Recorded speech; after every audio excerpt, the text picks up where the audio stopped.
விரக்தியில என்ன பேசுறதுன்னு தெரியாம தமிழ்நாட்டு மக்களான உங்க மேலேயே குற்றச்சாட்டு வைக்கிறார், உங்களை கொச்சைப்படுத்துகிறார். என்னன்னா 1000 ரூபாய்க்கு ஏமாந்துட்டீங்களே, 1000 ரூபாய்க்கு நீங்க ஏமாந்து போயிட்டீங்களே அப்படின்னு ஒவ்வொரு பிரச்சார கூட்டத்தையும் தாய்மார்கள் பார்த்து பேசுறாரு.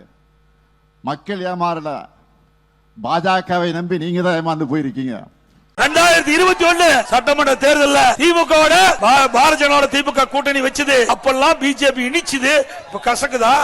நாங்க கூட்டணி வச்சா தப்பு, நாங்க கூட்டணி வச்சா மதவாத கட்சி, இவர் கூட்டணி வச்சா நல்ல கட்சி. சிந்திச்சு பாருங்க. இதெல்லாம் எதற்காக? சிறுபான்மை மக்கள் ஓட்ட வாங்கணும், சிறுபான்மை மக்கள் ஓட்ட வாங்க வேணும். சிறுபான்மை மக்கள், இஸ்லாமிய மக்கள், கிறிஸ்துவ பெருமக்கள் இந்த கட்சி நம்பி ஏமாந்துறாதீங்க. எடப்பாடி பழனிசாமி உங்களுக்காக குரல் கொடுக்கின்றவர், உங்களுக்காக குரல் கொடுக்கின்றவர். எந்த காலகட்டத்திலையும் கொள்கை விட்டு கொடுக்க மாட்டேன். கூட்டணி வேற, கொள்கை வேற, கூட்டணி வேற, கொள்கை வேற. ஆனா திமுக அப்படி அல்ல. கொள்கை அடமான வைக்கின்ற ஒரே கட்சி திமுக கட்சி.